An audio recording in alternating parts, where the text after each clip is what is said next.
Time for a shot of vitamin T. Conversation with Teresa Tomeo. Good morning, Teresa.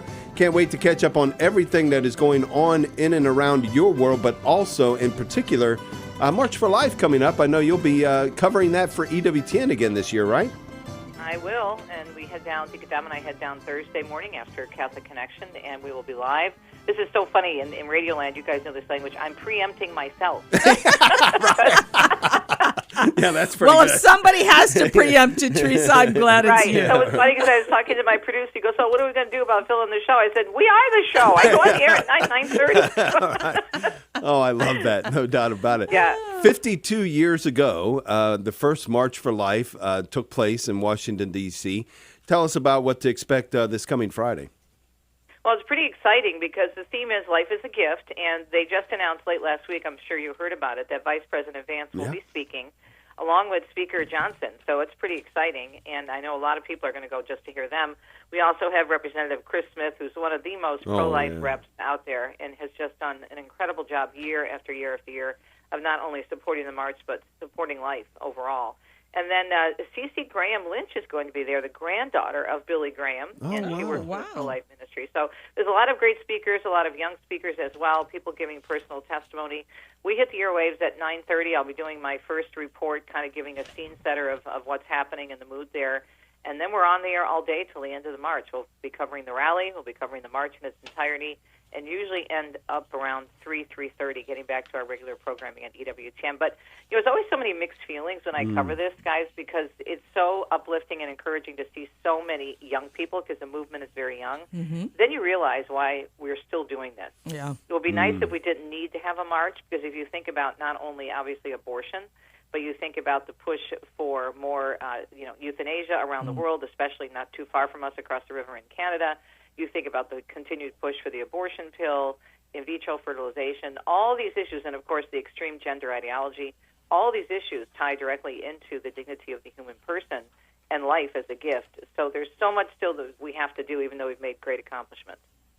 So Teresa, do you have a memorable one, like, that you covered? Is there one that you said, boy, whether it was a speaker or something else happened that made it so memorable? Yes, that's really, I'm glad you brought that up. Several years ago, I think it was about 10 years ago, I was standing along Constitution Avenue, as I normally do, and grabbing people from the crowd to do an interview. People are so gracious. And a mom and her daughter came up to me. And the daughter was, I think, 18, 19 years old, and she had Down syndrome, and I did an interview with her. And it was just so profound in terms of how these beautiful, brothers and sisters are being treated, and how many of them are aborted when the parents receive the diagnosis. Right. And what she has been doing and witnessing this young woman to her faith, and her mother, talking about her daughter and how much her daughter gave her so much, life and joy, it just struck me that we have to keep doing this and just putting people like that out there to show the gift that they are. Yeah. And I think that's a real issue, because our world really does kind of judge the value of a person or even an unborn person by whether it's convenient for you, and we sell ourselves short when we think we can't handle things. I mean, we're cutting God out of the picture. You were just talking about that, before the break, and saying that, where we are today is probably not what we planned to be doing, or we never thought we'd be doing this, that, or the other thing. But when you leave it in God's hands, God takes your little yes, as Mother Teresa said, and Dave alluded to this. She said God doesn't expect us to be successful, only faithful. But oftentimes when we are faithful, we do see successes. I mean, if you think about what's happened with the March for Life, and Nellie Gray, who started this, now long passed away, but who started it so many years ago, I don't think she ever expected that it would bring in hundreds of thousands of people. And not only that, but Dave, you know this, having worked at the network, launching so many other marches, not only around the country, but around the world. So by EWTN, meeting with Nellie many years ago and saying yes to the March for Life, look at how it has grown over the years around the country and around the world. Pretty amazing. Yeah. I love the line, God can write straight with crooked lines, right? I mean, So whenever we mess up and we think, we just got to trust God's got it with us. That's how I refer to myself often as crooked line. All right, so there's a big issue going on right across the street, right? Virginia bishops condemn proposed abortion amendment. That's why we continue. You already pointed it out, Teresa. Right. So many things. Roe v. Wade, of course, overturned, but what we've seen state to state since then, we need to do a lot more work. Yeah, and that's one of the reasons why the March for Life, before Jeannie Mancini stepped down from the position, now they have another great director as well, but she wanted to make sure that the states were really, not that they didn't have events going on, but the states were doing a good job of gathering and speaking with people in their own areas. Our friend Chuck Gatica actually emceed the last Michigan March for Life that happened last fall, which was really well attended in Lansing, Michigan. So, we, of course, the important thing is we have to keep praying and changing hearts. I believe that it's a combination of both, because we need the laws, we need the protections, and we need the courts. We have to take this up with the courts and with our state reps, and it's very important for whom we vote. But at the same time, if we don't change hearts on this, nothing is going to change. The bottom line is we have to witness to Jesus and the dignity of life and what the church teaches, because otherwise you're just going to keep going back in the same battles over and over again. When people realize, like that woman with whom I spoke and her daughter a few years ago, the value of life and what it meant for them and how this young woman had witnessed to so many people, that's how we change the world one person at a time. And I think that's what's very encouraging also about being at the march is so many young people get it. They get it that they're survivors of abortion, and they want to be witnesses to that effect.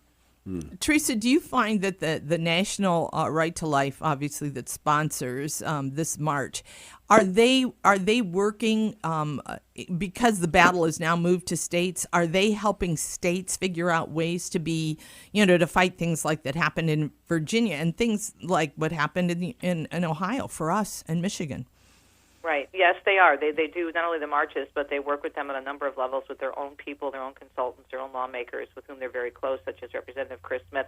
It's a constant working relationship, and it's really neat to see that grow. And I've been covering this now for EWTN for probably at least, 15, 16, 17 years I've been doing the march.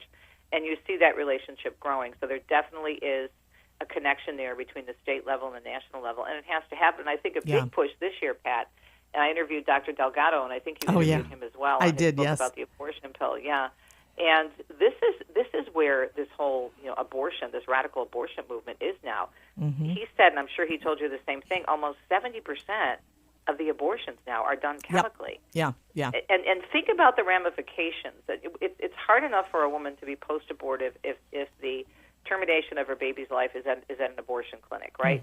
Abortion facility. Right. I don't like to call them clinics because clinics help people, but so that's trauma in and of itself, having an abortion. We know that from the research. Mm-hmm. And think about doing that in the home. I know. And doing it yourself. So your home, your bathroom, every time you come home, you're reminded of that. Yeah. And so the states are really trying to raise awareness on what's going on with the abortion pill, because I just saw a story the other day on lifenews.com about how these pharmaceutical companies from overseas are easily allowing people to purchase this online from overseas without ever contacting a local distributor of the drug. I mean, it's frightening, but I think we live in a fallen world, and I think this is going to be a never-ending battle. But I do think that we've had a lot of victory. We should be very, very proud and grateful to God for what we've been able to overcome. But it's just going to continue.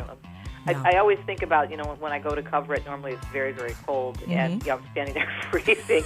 So I really do offer up my suffering for anyone who may be struggling with, post-abortive Thank syndrome. you, Teresa, and thanks EWTN. Tune in on Stay Friday. Warm.